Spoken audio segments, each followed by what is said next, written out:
Baik, Bismillahirrahmanirrahim. Assalamualaikum warahmatullahi wabarakatuh.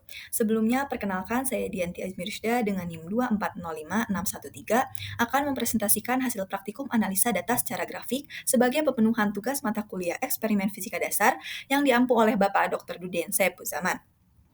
Baik, langsung saja. Secara garis besar yang akan saya jelaskan melalui presentasi ini adalah pengolahan data percobaan bandul sederhana menggunakan metode grafik.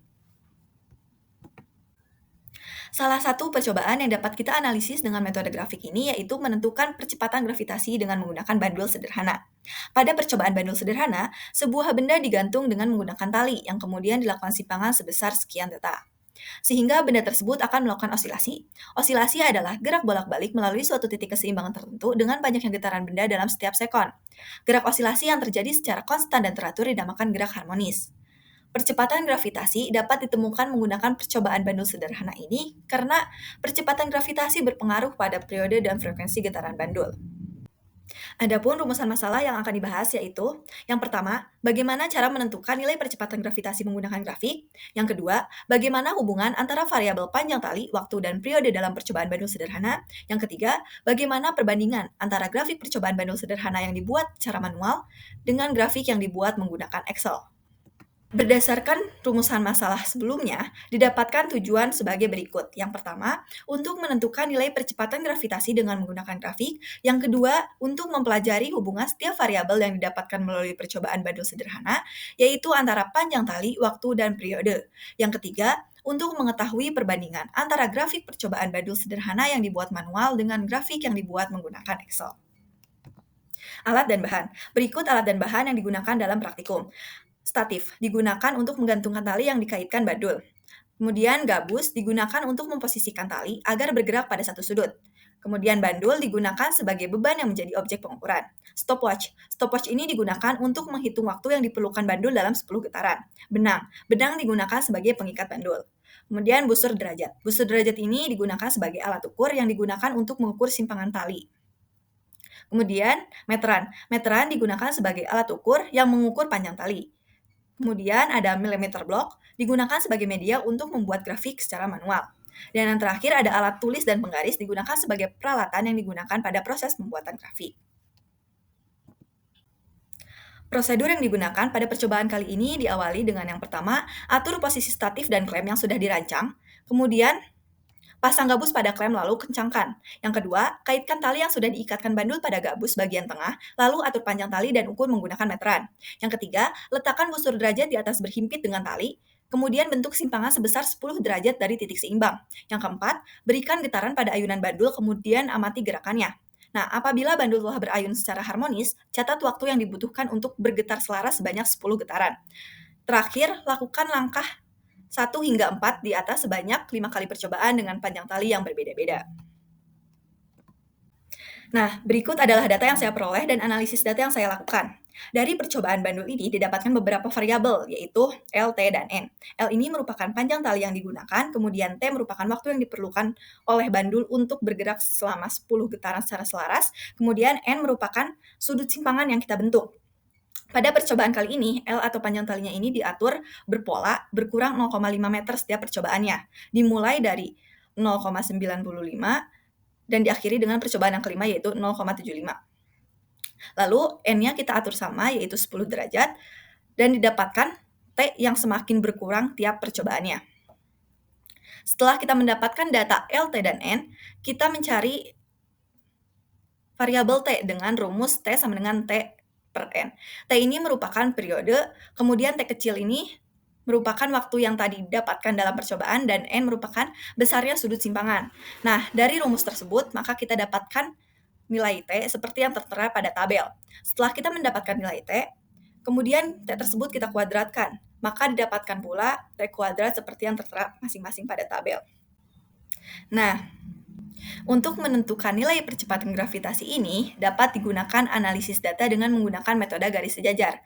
Karena untuk mencari gravitasi menggunakan hubungan antara T kuadrat dan L, maka kita masukkan data T kuadrat dan L sebelumnya ke dalam bentuk grafik, dengan T kuadrat sebagai variabel terikat dan L sebagai variabel bebas. Pembuatan grafik dimulai dengan membuat sumbu X dan sumbu Y. X di sini dibuat sebagai T kuadrat dan Y-nya sebagai L. Kemudian setelah itu kita membuat skala pada sumbu X dan sumbu Y. Tetapi karena variabel sumbu X dan Y memiliki satuan yang berbeda, maka skalanya pun boleh berbeda namun harus dalam ketetapan tetap konstan dari satu titik ke titik lainnya. Seperti pada gambar, bisa dilihat bahwa skalanya itu 5 cm pada sumbu Y, sedangkan pada sumbu X-nya hanya memiliki skala 0,1 cm. Lalu setelah itu kita masukkan data yang telah didapatkan dari tabel ke dalam millimeter block, kemudian tandai dengan titik penuh. Setelah itu menentukan titik sentroid, yaitu titik pemusatan data. Titik sentroid ini diperoleh dari rata-rata dari sumbu X dan rata-rata dari sumbu Y. Nah, pada percobaan kali ini, titik sentroidnya ini kebetulan sama dengan titik pada percobaan ketiga. Jadi titik sentroidnya berhimpitan dengan titik percobaan ketiga. Pada gambar dapat dilihat terdapat pada tengah-tengah yang ditandai dengan titik berwarna hijau. Lalu setelah itu, kita tarik garis lurus melalui titik sentroid tersebut sepanjang titik yang dapat dilewati. Nah, garis ini dinamakan linear fit.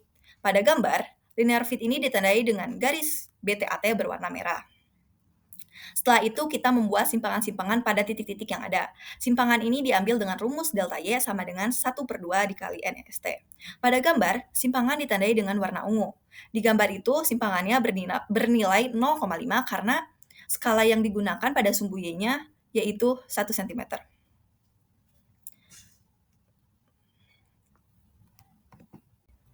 Simpangan maksimal terdapat pada ujung garis simpangan teratas titik AT, sedangkan simpangan minimalnya terdapat pada ujung garis simpangan terbawah titik DT. Kemudian setelah itu kita menentukan daerah jangkauan data yang diizinkan dengan menentukan garis yang sejajar dengan garis utama pada titik simpangan maksimal dan simpangan minimal. Garis ini dinamakan confidence bands. Pada gambar ditunjukkan dengan garis lurus berwarna hijau. Kemudian setelah itu kita menentukan garis kemiringan dalam daerah jangkauan data dengan menarik garis kemiringan maksimal A1B1 dan garis kemiringan minimum A2B2 melewati titik sentroid. Nah, garis A1B1 ini ditandai dengan garis berwarna biru, sedangkan garis A2B2 ditandai dengan garis berwarna ungu. Yang terakhir, menentukan harga kemiringan menggunakan tan alfa. Nah, untuk memudahkan perhitungan, kita dapat membuat segitiga siku-siku pada masing-masing garis, lalu menentukan panjang sisi-sisinya dengan menghitung kotakan satuan pada milimeter blok. Apabila sisi-sisi segitiga sudah ditemukan, maka nilai-nilai tersebut diaplikasikan ke dalam tan alfa. Tan alfa ini memiliki rumus samping per depan. Jika kita mematok pada grafik, samping per depan ini merupakan L per T kuadrat, maka dapat dirumuskan bahwa M sama dengan L per T kuadrat. Apabila kita menggunakan data yang tertera pada grafik, maka akan didapatkan hasil seperti pada gambar di sebelah kanan. Nah, sesuai dengan rumus itu, kita mendapatkan bahwa MT merupakan kemiringan garis utama. MT-nya yaitu 0,167 meter, M1-nya 0,155 meter, M2-nya 0,156 meter. Kemudian setelah itu kita mencari ketidakpastiannya atau delta M. Delta M ini dirumuskan dengan mutlak dari MT min M. Merujuk rumus tersebut, maka kita dapatkan delta M1 itu yaitu 0,012, delta M2 yaitu 0,011. Kemudian untuk delta MT atau delta kemiringan utama terdapat rumus tersendiri yaitu mutlak delta M1 plus delta M2 per 2. Dari rumus tersebut, setelah diaplikasikan data, maka didapatkan hasil delta MT-nya yaitu 0,0115. Selanjutnya, kita mencari nilai gravitasi. Sebelumnya, perlu diketahui bahwa dalam percobaan bandul ini terdapat rumus periode, yaitu T sama dengan 2pi akar L per G. Tetapi, untuk memudahkan perhitungan, kita hilangkan akarnya dengan mengkuadratkan dua belah ruas, sehingga dihasilkan T kuadrat sama dengan 4pi kuadrat L per G. Tetapi karena kita akan mencari variabel G, maka kita pisahkan variabel G dari variabel-variabel lainnya dengan memindahkannya ke ruas kiri. Maka didapatkan G sama dengan 4V kuadrat L per T kuadrat. Nah, L per T kuadrat ini merupakan kemiringan yang telah kita cari sebelumnya. Oleh karena itu, G ini juga dapat dirumuskan sebagai G sama dengan 4pi kuadrat M. Berdasarkan data percobaan kali ini yang sudah diaplikasikan ke dalam rumus, didapatkan bahwa G-nya itu sama dengan 6,9, kemudian delta G-nya sama dengan 0,45, sehingga hasil akhirnya G-nya sama dengan 6,9 plus minus 0,45 meter per second kuadrat. 6,9 ini merupakan nilai gravitasi yang telah kita peroleh dari perhitungan, sedangkan 0,45 ini merupakan ketidakpastian dari gravitasi tersebut. Berdasarkan hasil percobaan, didapatkan nilai percepatan gravitasi sebesar 6,9 meter per second kuadrat, sedangkan nilai standar konvensionalnya menetapkan bahwa besar percepatan gravitasi ini adalah 9,8 meter per second kuadrat. Nilai percepatan gravitasi secara praktek dan teori mengalami perbedaan yang cukup signifikan. Mengapa hal demikian dapat terjadi? Hal ini tentunya disebabkan oleh beberapa faktor. Apa saja faktornya? Mungkin faktor-faktor yang menyebabkan perbedaan ini yang pertama itu ketidaktelitian pada saat melakukan praktikum. Misalnya kurang teliti saat memulai dan menghentikan stopwatch, menghitung waktu osilasi, dan adanya gaya tambahan saat bandul berayun atau berosilasi. Nah, ini merupakan hasil percobaan bandul yang saya sajikan dalam grafik. Grafik kiri ini dibuat secara manual menggunakan milimeter block, sedangkan grafik kanan dibuat menggunakan Excel. Namun, terlihat jelas bahwa terdapat perbedaan visual antara grafik manual dan grafik Excel. Sejauh ini, saya baru mendapatkan satu faktor penyebabnya yang memungkinkan perbedaan ini. Meskipun data yang digunakan sama, namun terdapat perbedaan dalam pengolahan data. Pada grafik pertama, grafik manual dilakukan pembulatan angka, hanya mengambil satu angka di belakang koma dalam pengolahan datanya. Sedangkan grafik pada Excel menggunakan data yang lebih spesifik hingga 6 angka di belakang koma. Sebesar apapun angka koma, cukup berpengaruh terhadap hasil akhir. Mungkin itu penyebab yang menjadikan visual grafik Excel dan manual ini berbeda. Dari hasil analisis data yang sudah dilakukan, dapat disimpulkan bahwa gravitasi adalah gaya yang ditimbulkan bumi dan dapat dihitung dengan berbagai cara, diantaranya melalui percobaan bandul sederhana. Pada ayunan bandul sederhana, yang diperhitungkan adalah periode dan panjang tali. Panjang tali dan waktu memiliki nilai yang berbanding lurus. Apabila panjang tali yang digunakan lebih pendek, maka waktu yang diperlukan untuk ayunan bandul juga lebih sedikit, begitupun sebaliknya. Sama halnya dengan hubungan antara panjang tali dengan periode. Semakin panjang tali yang digunakan, maka periode bandul akan semakin besar, begitupun sebaliknya. Mungkin cukup sekian yang dapat saya sampaikan. Mohon maaf atas segala kekurangan dan kesalahannya. Wassalamualaikum warahmatullahi wabarakatuh.